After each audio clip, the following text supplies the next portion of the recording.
nosso Deus. Boa noite, meus amados irmãos, graça e paz.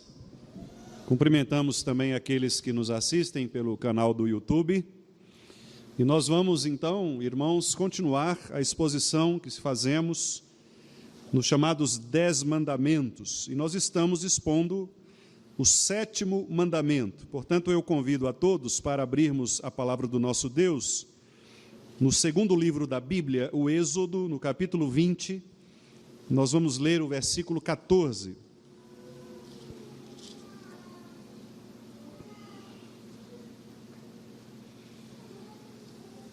Êxodo, capítulo 20, versículo 14.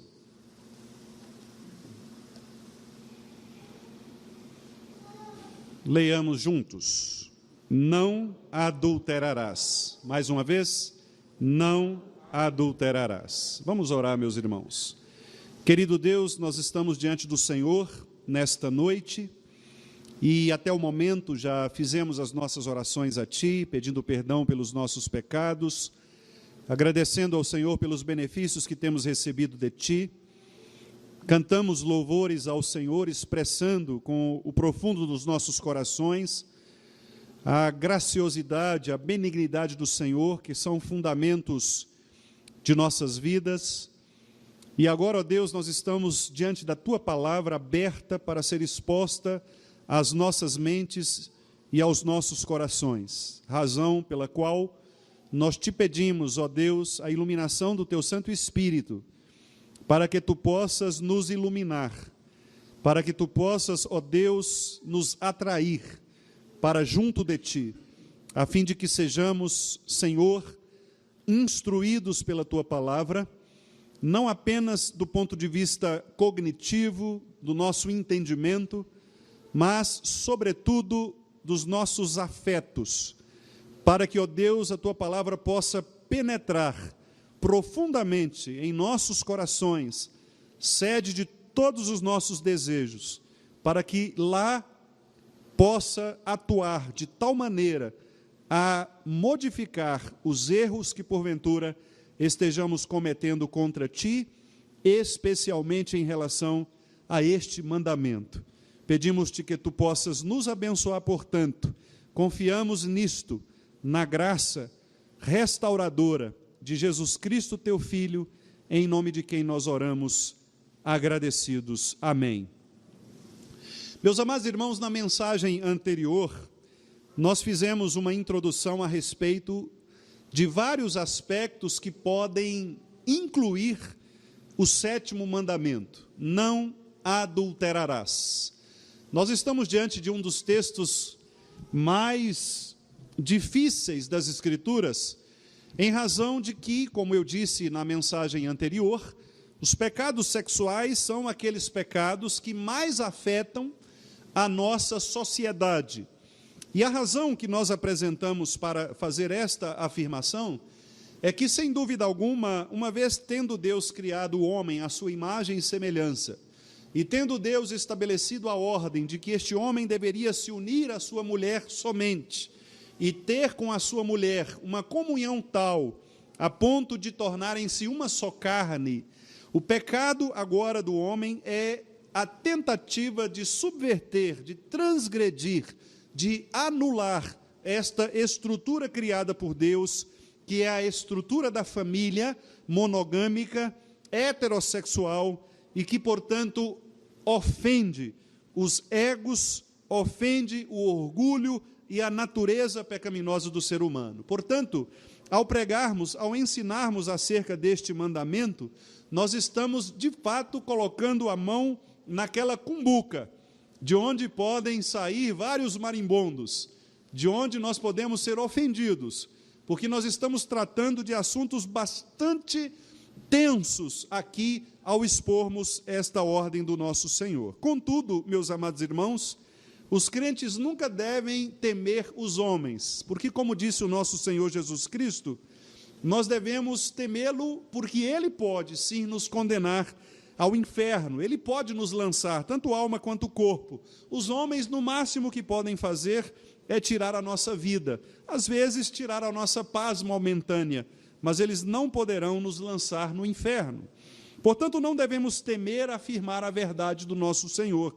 Não devemos ter medo de dizer aquilo que a Bíblia diz sobre estes assuntos difíceis, sensíveis e que com certeza vão afetar aqui ou ali pessoas que porventura convivem com alguns desses pecados que nós estamos mencionando, que fazem parte desta estrutura maior que é o 7º mandamento. Meus irmãos, nós então vamos verificar hoje alguns aspectos das Escrituras que trabalham esta ideia da chamada imoralidade.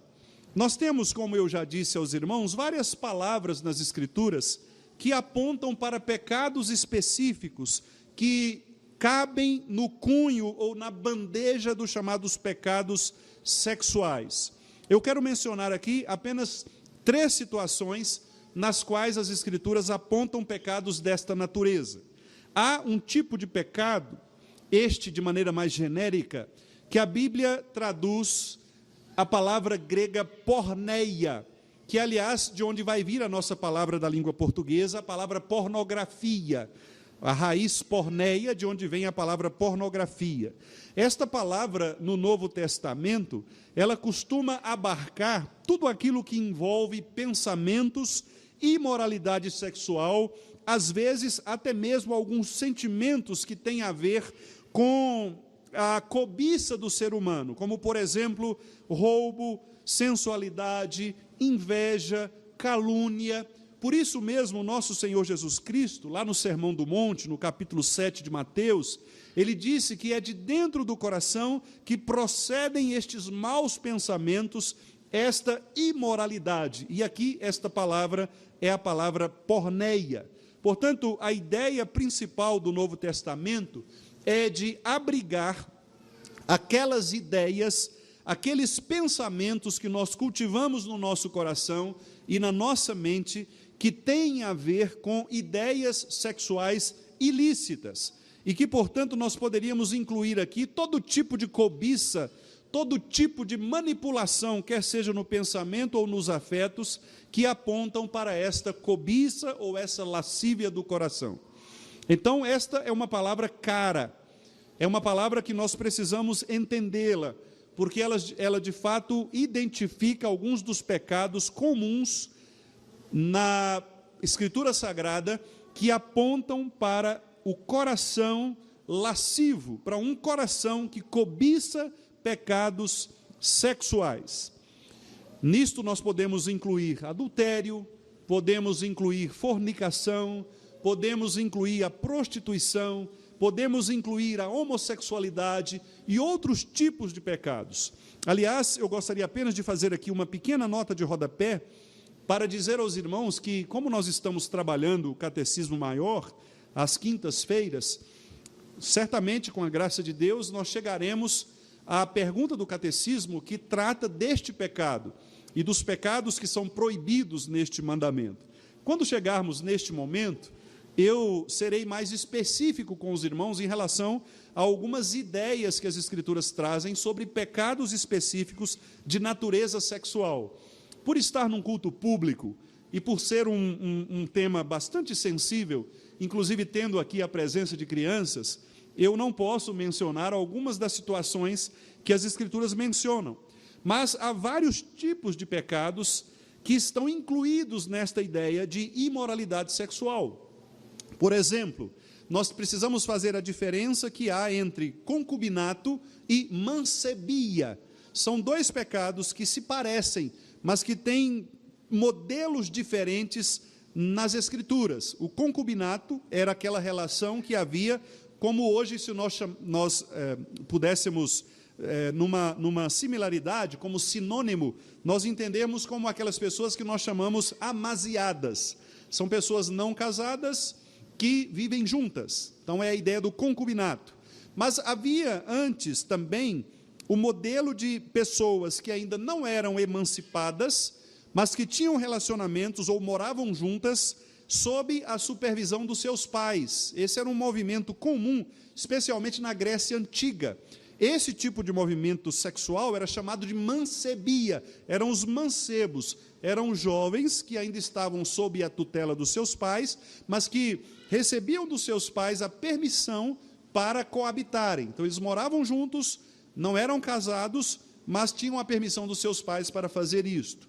E há outros pecados, como, por exemplo, a poligamia, como a própria prostituição, há vários tipos de nomenclaturas. Mas, como eu disse, eu vou deixar para tratar disso de uma maneira mais específica, quando chegar na pergunta específica deste mandamento, porque assim nós vamos poder analisar cada detalhe ou cada tipo de pecado. Para hoje e para esta série de sermões, basta que os irmãos entendam, de maneira geral, que as Escrituras condenam todo tipo de pensamento ou prática contrária àquela que foi estabelecida por Deus na criação. Então, Deus estabeleceu na criação o relacionamento sexual entre o homem e a mulher. E Deus estabeleceu o relacionamento sexual na instituição do casamento. Portanto, qualquer outro tipo de relação que fuja deste modelo estrutural é um modelo não autorizado pelas Escrituras, portanto, pecaminoso. Por isso que as Escrituras, por exemplo, proíbem algumas práticas que se tornaram comuns no nosso meio, mas também são condenadas pelo sétimo mandamento, como, por exemplo, o divórcio. O divórcio, como eu disse na mensagem anterior, e sei que é um assunto bastante sensível, que afeta até mesmo alguns dos irmãos, o divórcio é uma quebra clara do sétimo mandamento. O divórcio, na verdade, é uma concessão dada pela lei de Deus para aquelas pessoas que, porventura, não puderam, não resistiram, não conseguiram, por causa da dureza dos seus corações, conviverem uma com a outra. Portanto, estas pessoas, elas, para proteger a mulher, para que a mulher não se tornasse uma mulher impura na sociedade, então a lei de Deus permitiu o divórcio, e o homem que tivesse relação com aquela mulher e depois a abandonasse, este homem era obrigado a dar a esta mulher esta carta de divórcio para que ela pudesse ser considerada pura novamente e pudesse, inclusive, se casar. Ela não deveria ser rejeitada por outra pessoa pelo fato de ter sido abandonada por um homem. Portanto, contrariamente ao que muitos dizem e acusam as Escrituras de serem machistas, aqui nós estamos vendo um movimento contrário. É a Escritura protegendo as mulheres do machismo e da violência que os homens cometiam contra ela. Por isso que nós acabamos de ler aqui no texto de Malaquias, o profeta dizendo que Deus odeia o repúdio e a violência. Portanto, o divórcio e a violência doméstica são abomináveis ao Senhor. Devem ser, portanto, condenados por nós. Aqueles irmãos que, porventura, já se divorciaram e que agora estão casados novamente, devem se restabelecer diante de Deus e fazerem agora um novo compromisso com o Senhor, de maneira a não mais cometerem este erro, não mais cometerem este pecado, e passarem a viver uma vida conjugal conforme o modelo do nosso Senhor, o modelo que Ele estabeleceu. Aqueles irmãos que são casados, tomem cuidado, vigiem, para que Satanás não lhes tente, a ponto de vocês entregarem os seus sentimentos a outras pessoas e assim cometerem adultério ou mesmo se divorciarem por qualquer outro motivo que seja. Cuidado, amados irmãos, para que a lei de Deus não seja quebrada quanto a este aspecto. E a palavra, como eu havia dito, ela então afirma que a porneia ou esta imoralidade sexual, ela produz algo ainda mais abominável, que são as práticas que quebram a lei de Deus quanto ao casamento, aquele modelo para o inferno. Se os teus pés te fazem pecar, porque você caminha para o lugar onde é o lugar do pecado, é melhor você cortar as suas pernas, deixar de ir, porque senão você vai para o inferno. Foi isso que Jesus ensinou. Eu disse aos irmãos aqui uma experiência muito interessante contada pelo pastor Jay Adams, quando ele aconselhou um homem que estava na prática de adultério, e este homem chegou para ele dizendo, confessando o seu pecado, E o pastor Jay Adams então disse: você está mesmo disposto a abandonar o pecado e voltar para sua esposa? E ele disse: sim, pastor, eu estou disposto. E o pastor Jay Adams pegou o telefone, naquela época, aqueles telefones fixos, né? E empurrou diante do homem e disse: então você vai ligar para a sua amante aqui na minha frente e vai dizer para ela: não tenho mais nada com você, vou voltar para minha esposa. Aquele que furtava, não furtes mais, diz a Escritura. A decisão, ela deve ser, meus amados irmãos, de fugir, de cortar tudo aquilo que nos leva ao pecado.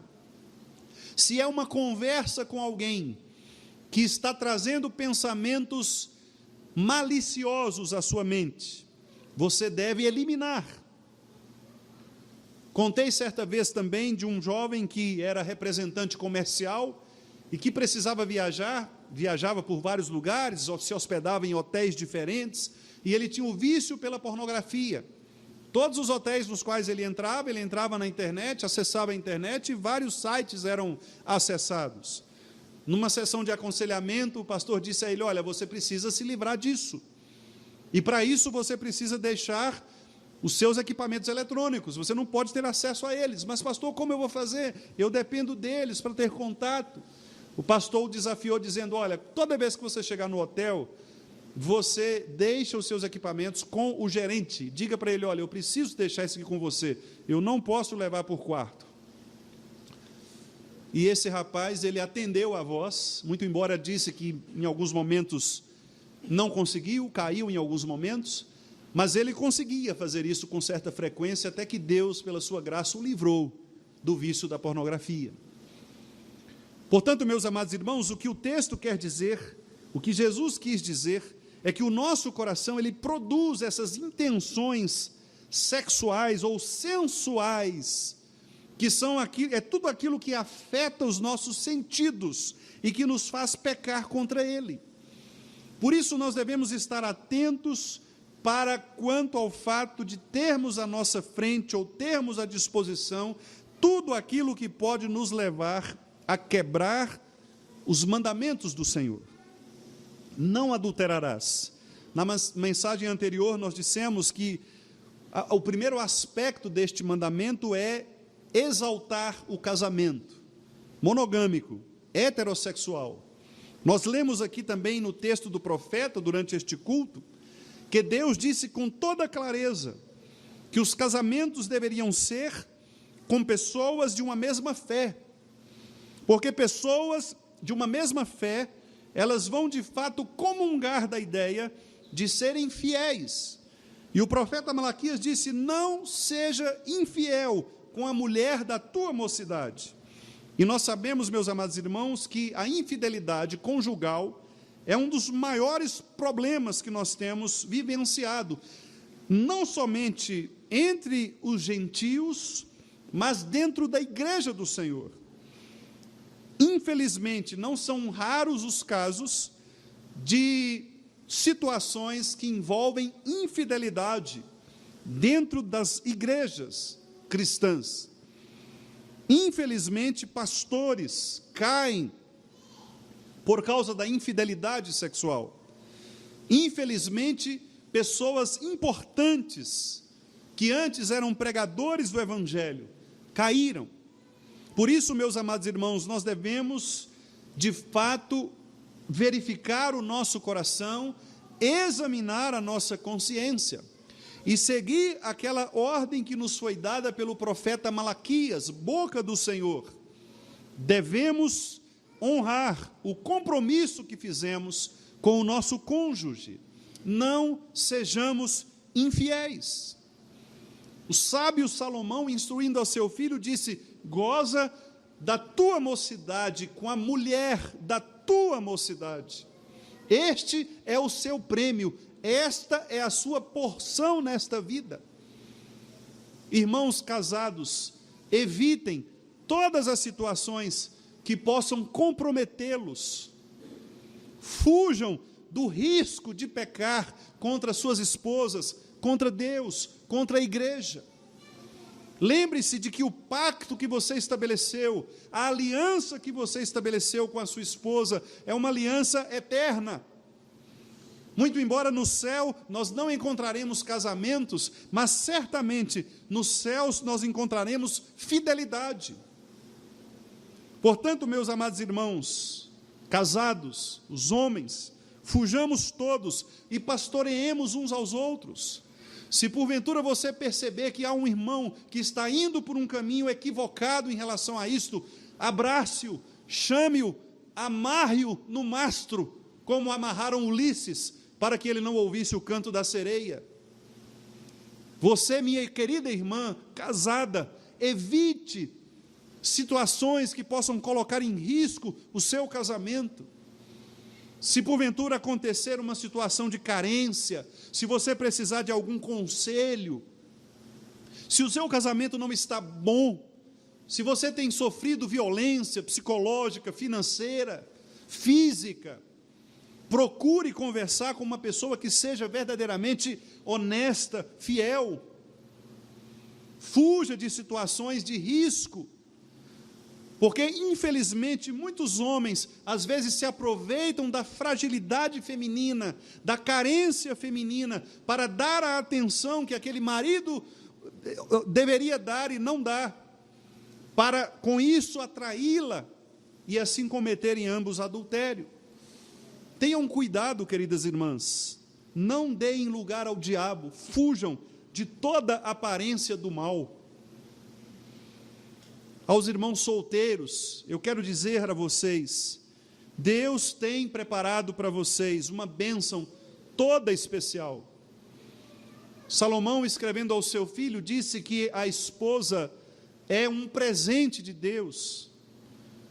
Quando Adão foi criado, Deus posteriormente criou Eva, e o texto diz que Deus trouxe Eva até Adão para que pudesse presenteá-lo.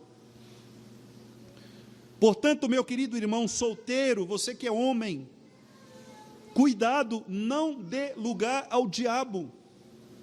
Ore ao Senhor com toda a honestidade e piedade do seu coração, para que Deus possa trazer para você aquela que Ele mesmo preparou. Ore ao Senhor, fique atento às oportunidades, procure uma irmã que verdadeiramente seja crente, piedosa. Não caminhe apenas pela ilusão da beleza, porque vã é a formosura. Mas a mulher que teme ao Senhor, essa é que será louvada. Portanto, tenha cuidado com os carinhos excessivos, com os abraços, com os olhares, com as conversas insinuantes, com os ambientes comprometedores. O diabo é astuto, meus queridos irmãos, e ele poderá fazer com que você caia numa fração de segundos, porque você é vulnerável no seu coração.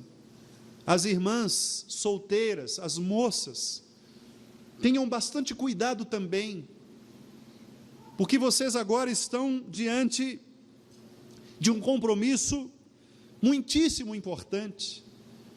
A palavra de Deus compara vocês àquela noiva especial, às virgens que prefiguram a própria igreja do Senhor, esperando o seu noivo. Portanto, cuidem-se de sua castidade, cuidem da sua aparência, do seu corpo. Você não precisa andar por aí mostrando partes excessivas do seu corpo, guarde isto para o seu esposo. Você o fará deliciar-se.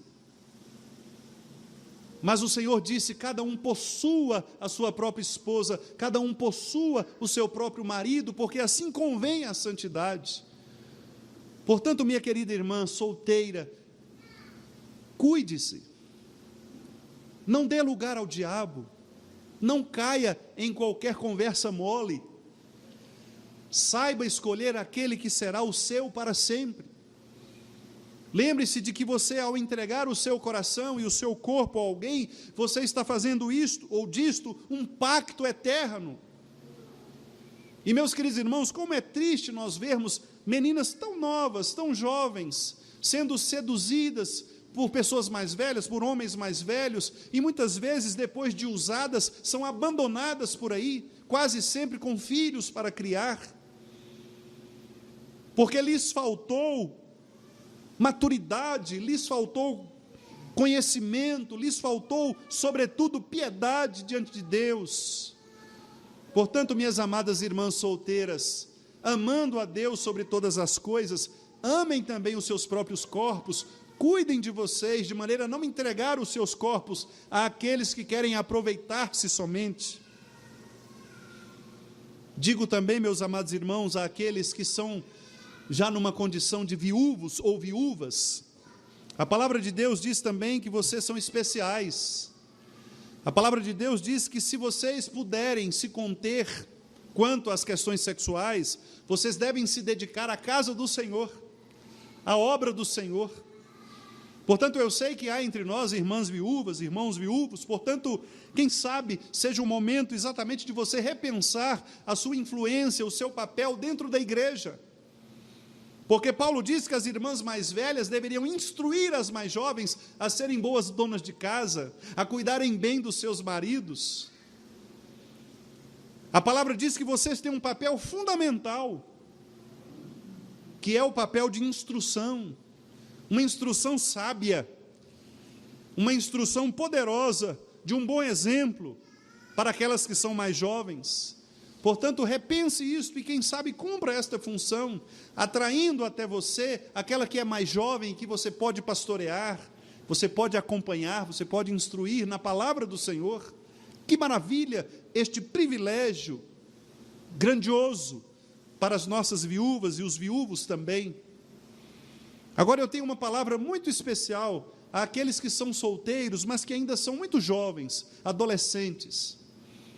Meus queridos irmãos, a palavra de Deus diz que o homem, especialmente o homem, ele deve primeiramente se ocupar com um trabalho honesto, para que a partir deste trabalho honesto ele possa ter a condição de sustentar a sua esposa. Vocês que são jovens ainda, adolescentes, não é hora para estas coisas. Ocupem-se daquilo que cabe ao Senhor. Formate o seu coração, ame primeiramente a sua família, o seu pai e a sua mãe, para que vocês possam demonstrar para os seus futuros esposos ou esposas o amor que vocês tiveram por eles e que agora você terá pelo seu cônjuge. Há tempo para todas as coisas, não se enganem pelos sentimentos, os sentimentos são enganosos, a paixão é enganosa, ela pode subverter o nosso coração, transgredir a lei de Deus. Todos nós pecamos por paixões desenfreadas. Todo pecado é um tipo de paixão desordenado. Todo pecado é uma paixão desordenada. É uma paixão que é exageradamente mencionada no coração, produzida no coração. E isso faz com que nós caiamos. Por isso a Bíblia tanto pede de nós moderação, mansidão, domínio próprio, longanimidade, paciência, que é a capacidade, a resiliência de nós nos esticarmos até o ponto de sermos formatados à imagem do nosso Senhor Jesus Cristo. Meus amados irmãos, todos nós aqui já passamos por um processo de construção estrutural, patrimonial, a reforma de uma casa, construção de um patrimônio, ou quem sabe a reforma de um carro. Todos nós já vivenciamos isso em algum momento. A nossa vida é como isto. A nossa vida é como uma construção.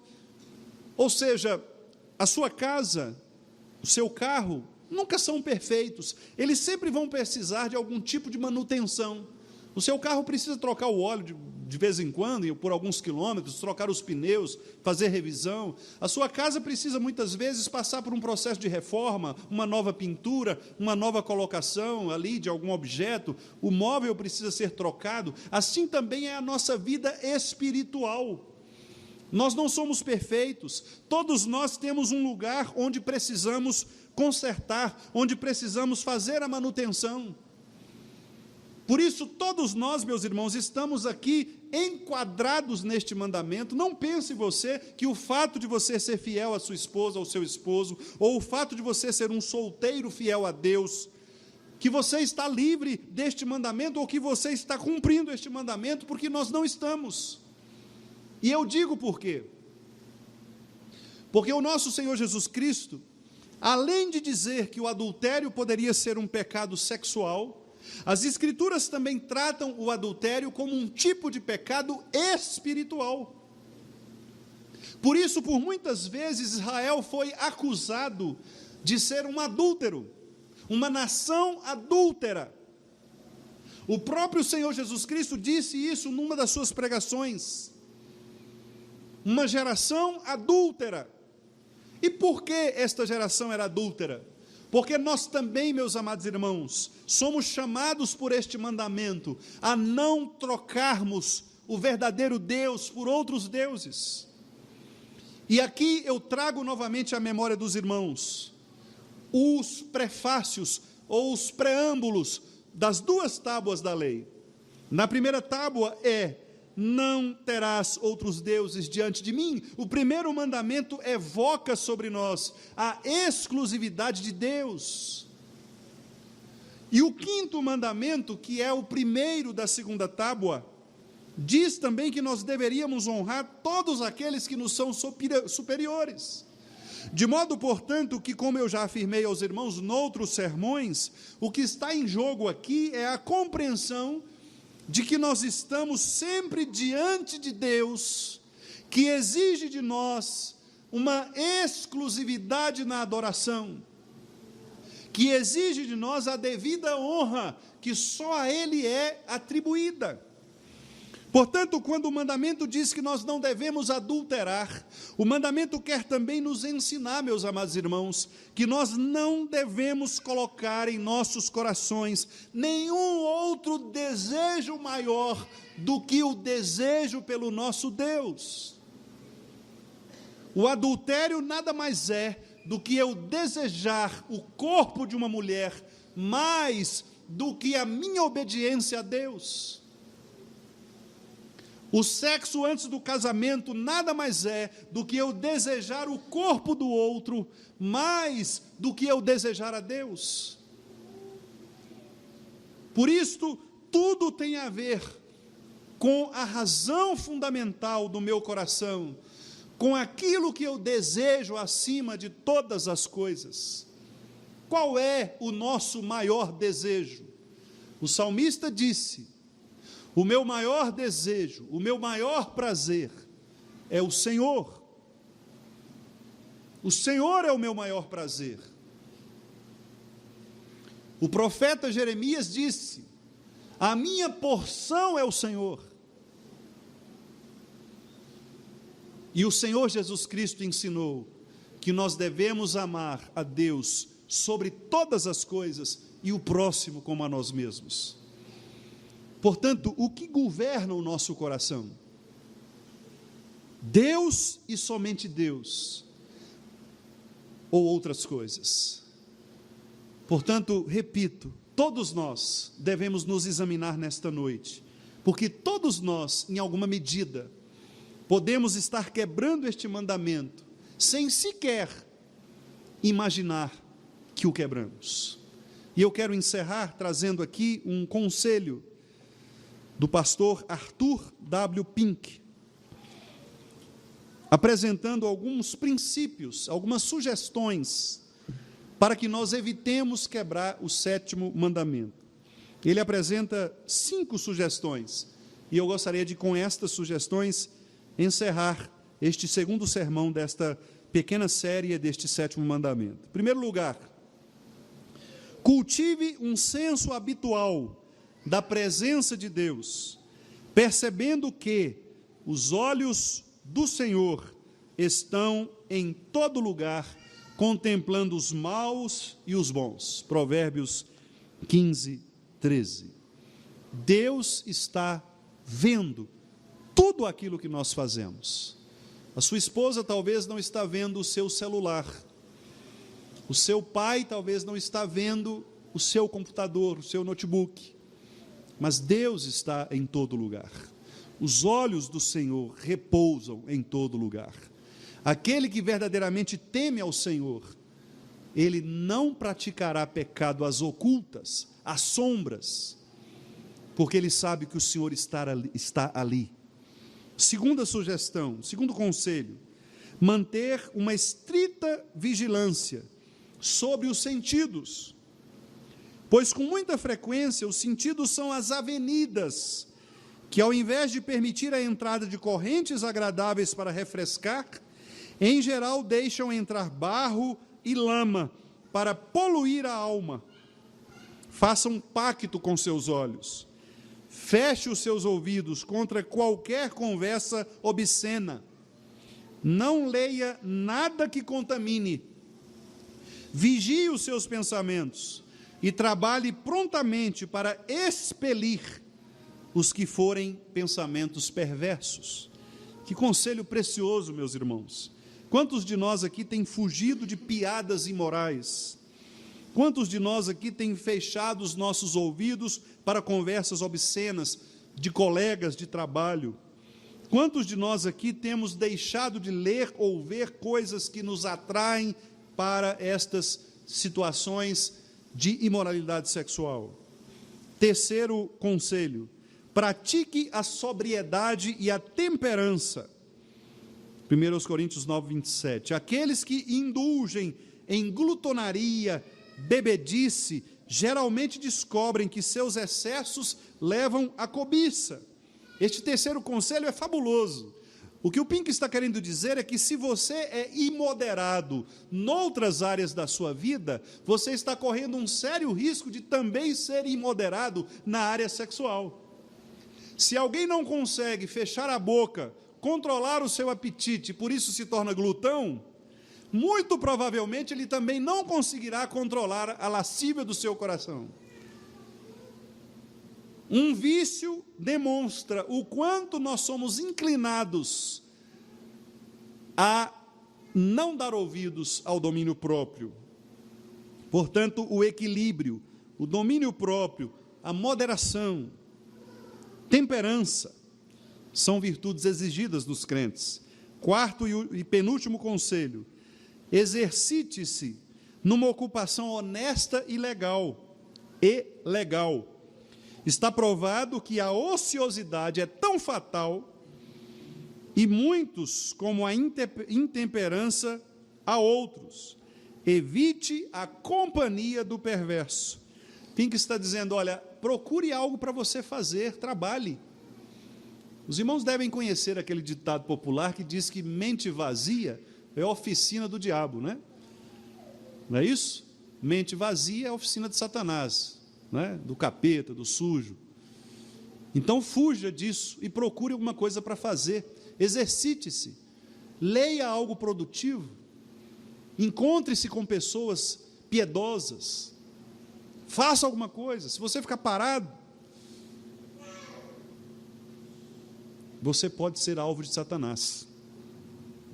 Quinto e último conselho, irmãos: dedique-se muito à oração fervorosa, implorando a Deus que limpe o seu coração. E ele cita aqui o Salmo 119, quando Davi diz: sonda-me, ó Deus, limpa o meu coração, vê se há algum caminho mau, guia-me por caminho eterno.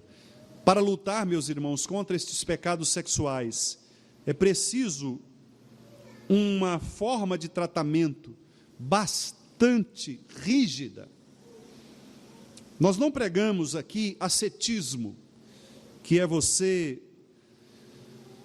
fugir para o monte, como faziam os monges, que é você deixar de fazer isto ou aquilo, como se por estas coisas você pudesse alcançar a graça de Deus.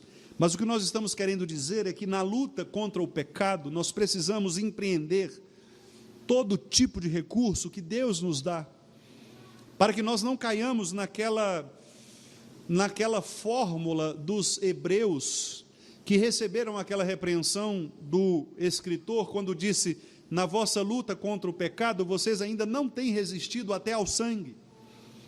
O que o escritor quis dizer é que, por vezes, nós sabemos que temos aquele pecado, mas nós não tratamos aquele pecado como deveríamos tratar. E alguns pecados, meus irmãos, eles são mais poderosos do que outros, eles são mais graves do que outros. Porque alguns pecados têm consequências muito mais perniciosas. Por isso nós devemos estar atentos. Fuja de qualquer aparência de mal. Não permita que o seu casamento seja destruído por algo que é passageiro. Não permita, querido irmão. Lembre-se de que as coisas de Deus são eternas, mas as coisas deste mundo são passageiras. Você que está namorando e que teve uma crise com o seu namorado, com a sua namorada, não pense em terminar. Tente resolver a crise. Tente resolver a crise.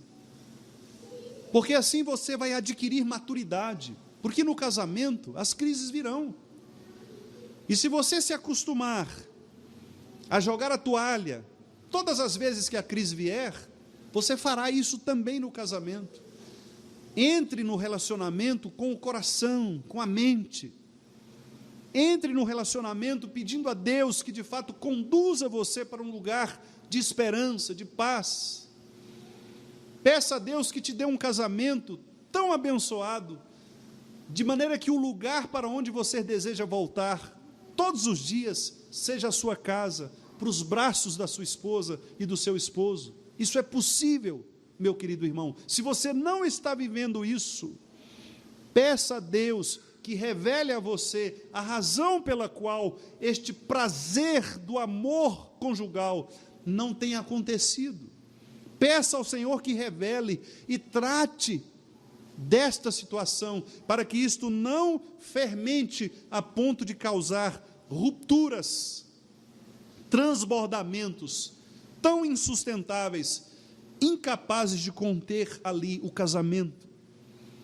Que Deus dê graça a todos os irmãos que estão aqui casados, que nós lutemos pelos nossos casamentos, que nós saibamos amar o nosso cônjuge, que nós saibamos dar ao nosso cônjuge aquilo que é direito dele, que nós saibamos verdadeiramente cultivar em nossos corações a aliança perpétua, plena, e que aquela frase que nós dissemos diante de Deus e das pessoas, até que a morte nos separe, que assim seja para todo sempre. E a vocês que ainda vão se casar, orem intensamente, a fim de que Deus lhes conceda cônjuges que sejam fiéis ao Senhor, piedosos. Irmãos, uma última palavra: casem-se no Senhor. Não cometam o erro de misturar fé. Procure um homem crente, piedoso, uma mulher crente, piedosa. Você verá o quanto Deus fará por você neste relacionamento. Não ouça o seu coração, ouça a palavra de Deus. Sabe aquele conselho que as pessoas dizem? Ouça o seu coração. O que o seu coração está falando? Lembre-se do que disse Jeremias 17:9. O coração é mais enganoso do que todas as coisas, desesperadamente corrupto. Quem o subsistirá? Eu digo então o contrário do que dizem as pessoas por aí. Não ouça o seu coração, ouça a palavra de Deus. Ela sim é lâmpada para os nossos pés, luz para o nosso caminho. Que Deus nos abençoe, amados irmãos, e nos guarde pelo poder do Santo Espírito do Senhor, no vínculo da cruz do nosso Senhor Jesus Cristo. Amém.